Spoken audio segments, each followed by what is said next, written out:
તો hello friends, welcome back to my channel. તો મિત્રો, આજે છે નવરાત્રીનું બીજું નોરતું ને આજે આપણે જવાના છે મોગરા, જે આવેલું છે તાપી જિલ્લાના ડોલણ તાલુકાના બેડારાયપુરા ગામે। તો ત્યાં જઈને આપણે જોશું કે ત્યાંનો નજારો કેમક છે, કઈ રીતનું બધું આયોજન કરેલું છે અને ગરબા જોશું। તો ચાલો। મેં અંકુર ને અવિનાશ અમે નીકળી ગયા મોગરા જવા માટે। મિત્રો, તમે વિચાર કરતા હે કે કેવલાનો અવાજ અલગ અલગ કેમ લાગે? અત્યારે જરાક તબિયત બગડેલી છે, શરદી થઈ ગયેલી છે, ગળું બેહી ગયેલું છે, તોય છતાં મેં તમારા માટે વ્લોગ બનાવતો છું। તો જરાક સપોર્ટ બતાવજો, સબસ્ક્રાઇબ, શેર, લાઈક બધું કરજો। તો મિત્રો, ફાઇનલી આપણે આવી ગયા છે મોગરા। તો ચાલો તમને બતાવીએ અહીંયાનું આયોજન કેવું છે અને અહીંયાના ગરબા। તો ચાલો।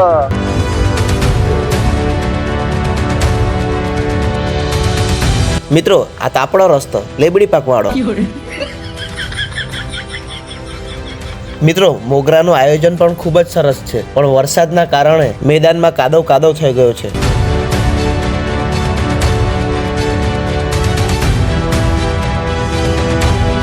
એક બે દિવસ વરસાદ બંધ રહે એટલે અહીંયા પણ તમને પબ્લિકના ટોળા જોવા મળશે।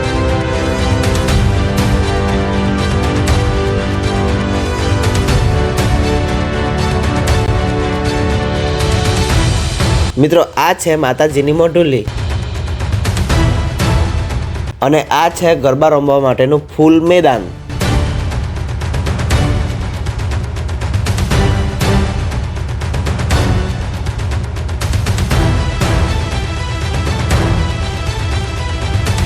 મિત્રો, સ્ટેજની પાછળ તમે જોઈ શકો છો, અહીંયા તમને નાસ્તા પાણી માટેના સ્ટોલ પણ મળી રહેશે। તો ચાલો હવે આપણે જોઈએ અહીંયાના ગરબા।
મિત્રો નવરાત્રિની શરૂઆત છે એટલે બધા જ પબ્લિક ઓછું જોવા મળે છે.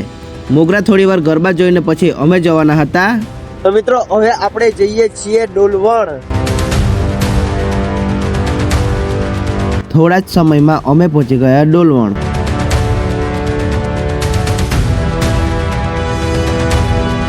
અને ત્યાં વેચાતા આ બલૂન્સ અને નાની નાની ચકડોળો બાળકોમાં આકર્ષણનું કેન્દ્ર બને છે.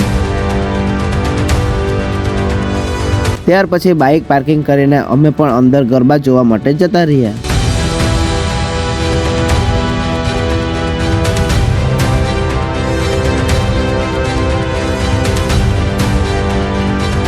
શ્રી જય અંબે ગ્રુપ ડોલવણ ગરબા રમવાનું મેદાન કંઈ આ રીતનું દેખાય છે.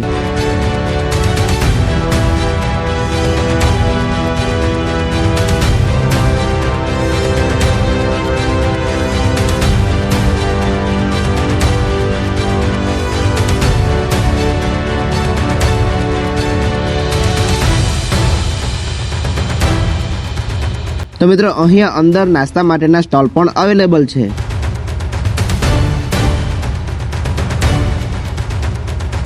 તો ચાલો હવે આપણે જોઈએ અહીંયાના ગરબા.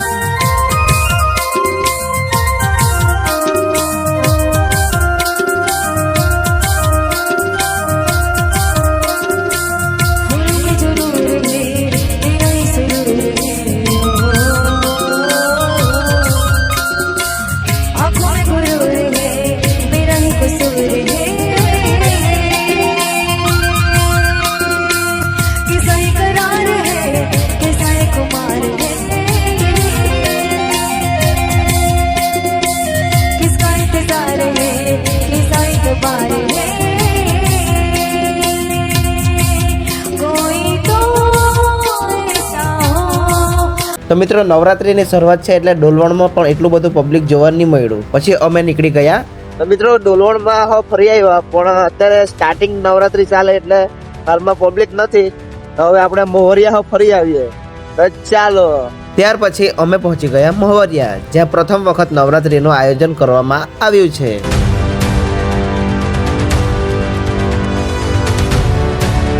તો ચાલો જોઈએ અહીંયાના ગરબા.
તો મિત્રો મોહરિયાના ગરબા જોઈને અમે નીકળ્યા એવા ઘરે આવવા માટે. તો તમે કોમેન્ટમાં જણાવજો કે તમે કયા જગ્યાની નવરાત્રી જોવા માંગો છો.